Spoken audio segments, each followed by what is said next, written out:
Hello everyone and welcome to a Dead by Daylight video. Today we are going to be doing a concept video. The first of many I plan to do because I love this game and I love popular horror franchises and I'd love to see them be added in future to Dead by Daylight. But until they do, here is our concept for the Dead by Daylight X The Conjuring. In case you don't know, The Conjuring is a very popular horror franchise, with it recently releasing the latest film in the series in September last year. The Conjuring follows a married couple, Ed and Lorraine Warren, two paranormal investigators whose goal is helping people who believe they're being tormented by evil spirits. Lorraine Warren is what is known as a clairvoyant, which is a person who can perceive entities beyond regular human perception, such as paranormal spirits. But for Lorraine Warren, she's known for seeing inhuman spirits, or demons. As for Ed Warren, he takes pride in helping the families of those under the torment of the evil spirits that he and Lorraine investigates, often being a handyman and lightening the mood of those they help.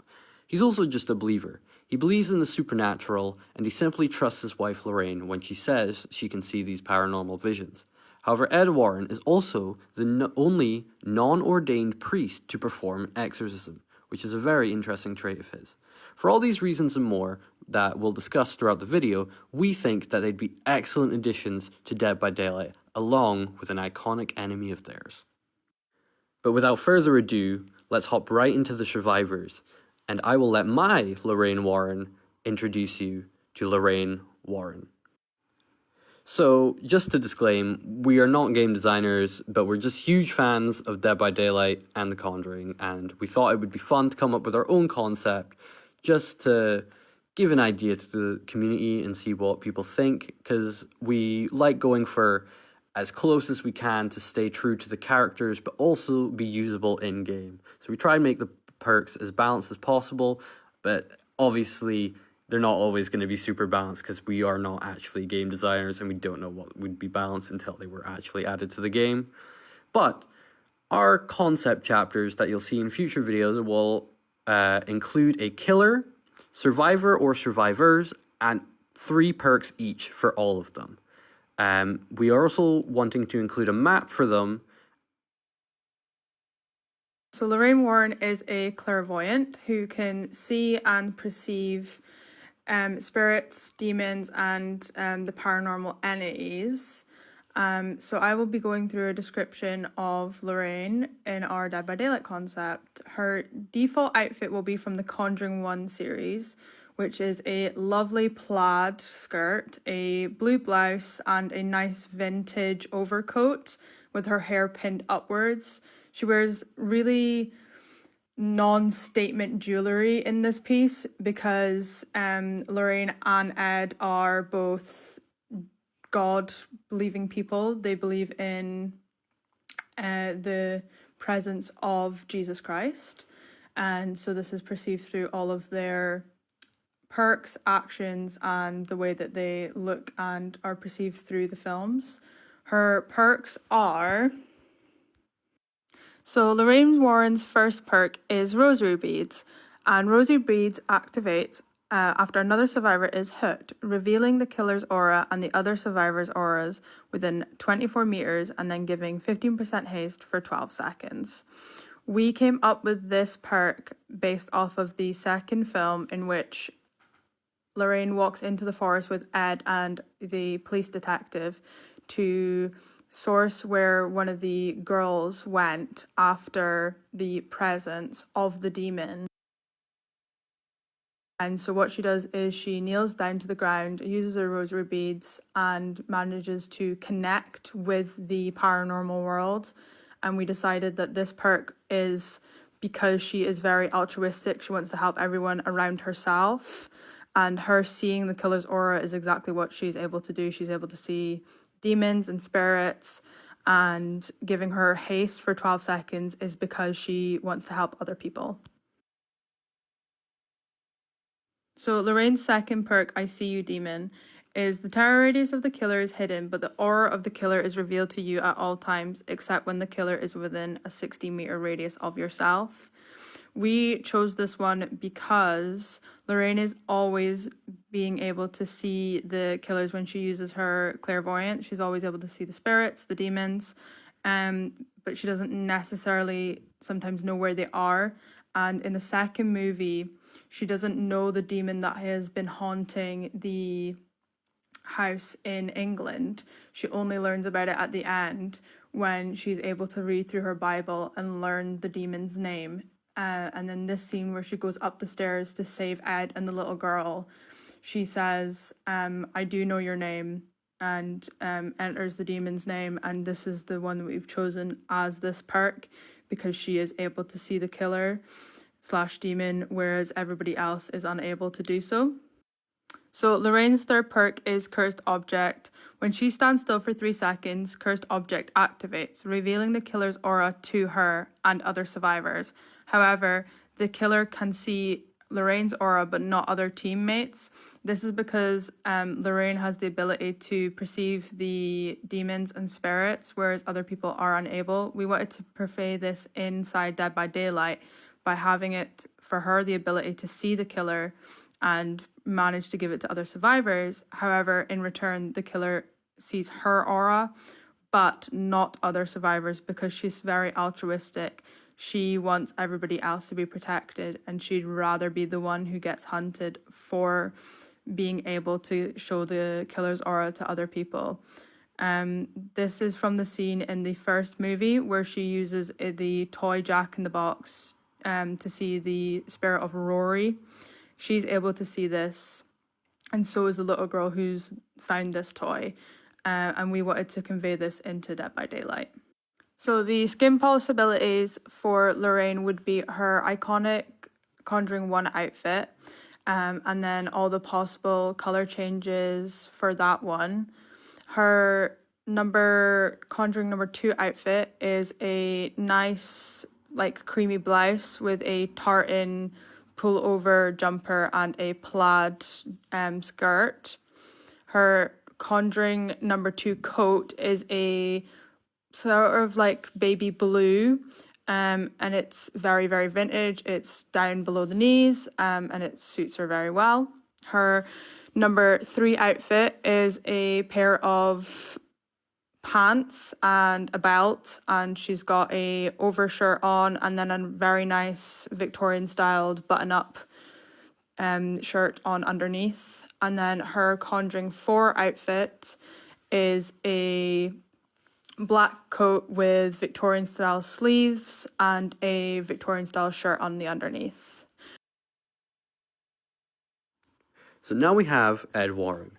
Ed Warren is a proficient ghost hunting expert, also profoundly known for his fact that he is the only person who is not an ordained priest to perform an exorcism.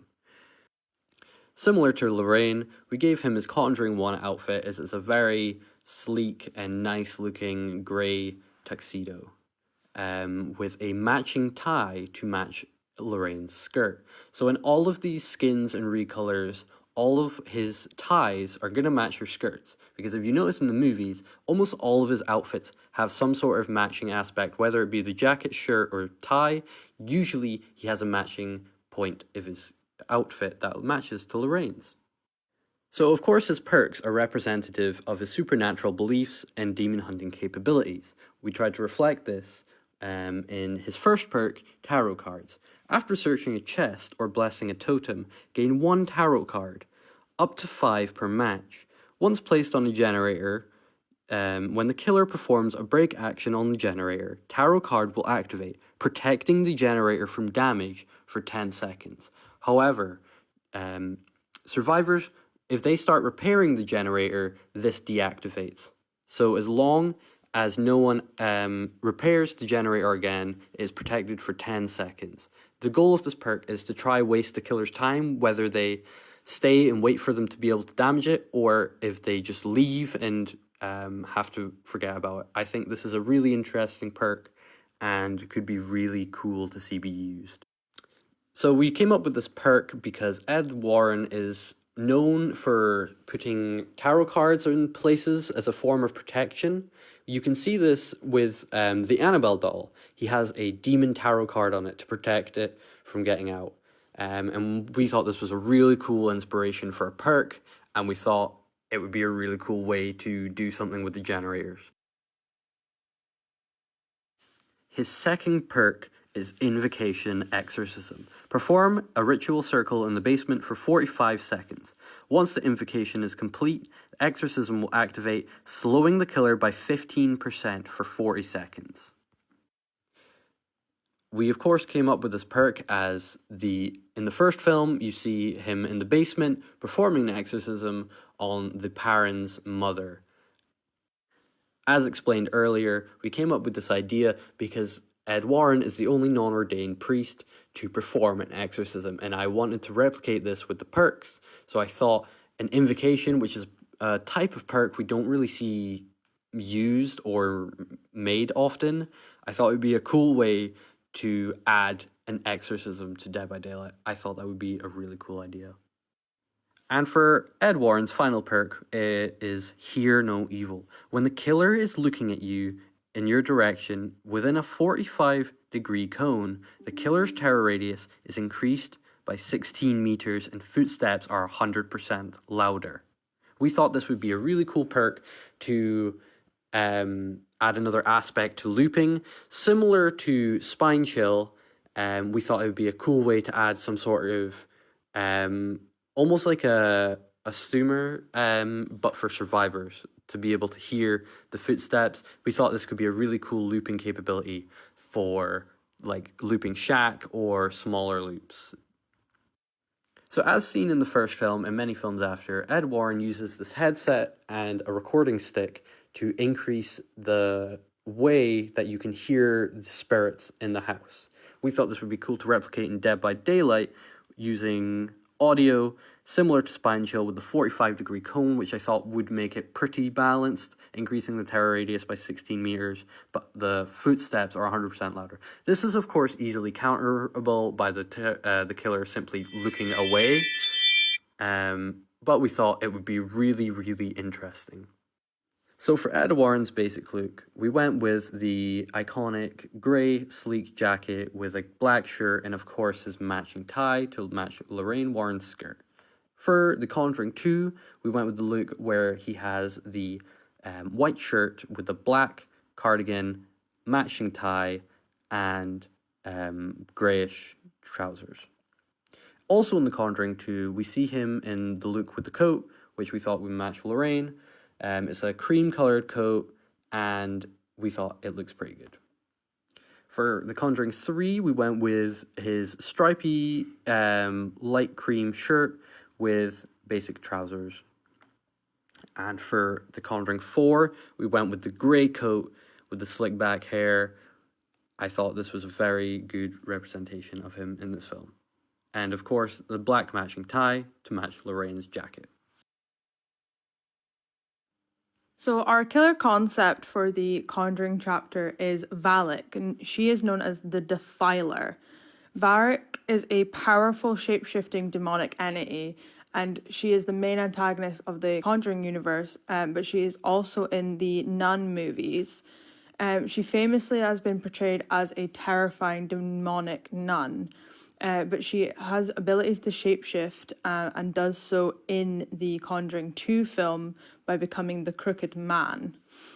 She is featured obviously in the spin-off movies The Nun and The Nun 2, as she is the central villain. She seeks to corrupt and possess the victims by exploiting their faith and fears, with her true form being a formidable winged demon often associated with serpents. She has the ability to disguise and uses the shadows. She likes to torment the Warrens, specifically with Lorraine, and mocks their faith and targets them specifically. So Valak's main power is called demonic possession. Valak can possess a survivor if they are within the terror radius for 40 seconds, inverting the survivor's movements until sanity is regained by interacting with a pensive on the map. When possessed, darkness surrounds the survivor, and Valak can teleport within a 10-meter radius of the possessed survivor. This comes from the one scene in the Conjuring 2 movie when Lorraine goes into Ed's office and has been put under darkness by Valak and trapped into the room, where we can see Valak's shadow into the painting, lift the painting off the wall, and then try to run into Lorraine to scare her. So Valak's first perk is called Infestation.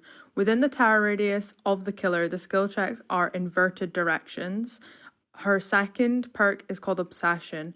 After letting your obsession escape from chase, you gain a token, up to 5 tokens, and each token increases the pallet breaking speed by 10%. And her third one is called Hex Possession. Hex Possession activates in 3 totems the first time a survivor is downed. Hex Possession gives each survivor a consistent terror radius. So these perks come from the first scene within the first movie when Ed and Lorraine Warren speak about the 3 stages of demonic possession, which include Infestation, Obsession, and Possession.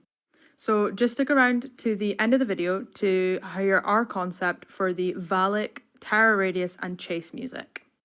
So Valak's skin options will obviously be her original Valak the Nun. That will be her basic skin option. One of the legendary skin will be the Devil from the Annabelle series, and her purple skin will be the true form of Valak, being her demonic form.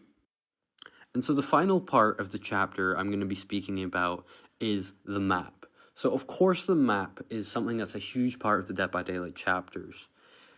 For this chapter, we chose to go with the Conjuring 1 Perrin's house.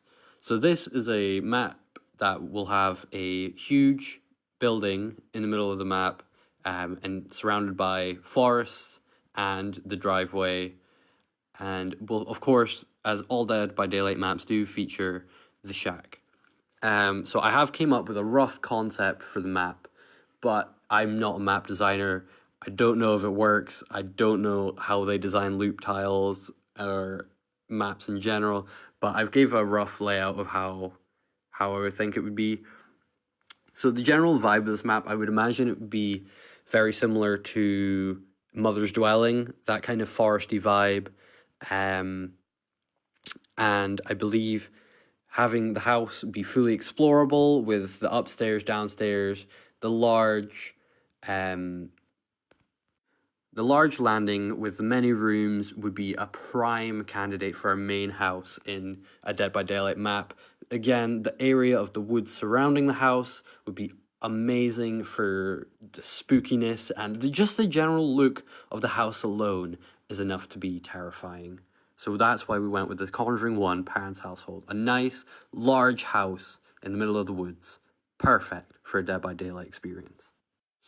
Thank you for listening to our concept for The Conjuring in Dead by Daylight. We'd love to know what you think about our concept. Obviously, not all the perks are going to be balanced or fair or even work. Same with the map. We don't know exactly what we're doing, but we just thought we'd give our ideas because we would love to see The Conjuring get added. If you have any ideas for potential more concept videos, if you like what we've done and want to see more, subscribe, and we would love to do more. So we recommend watching the Conjuring franchise for yourself because we're really big fans and they're great movies. All of the series, the Annabelle, the Nun, and of course the Conjuring main series. But yeah, speaking of the Conjuring franchise, we may have another Conjuring-esque franchise for our next concept video. So stay tuned for that.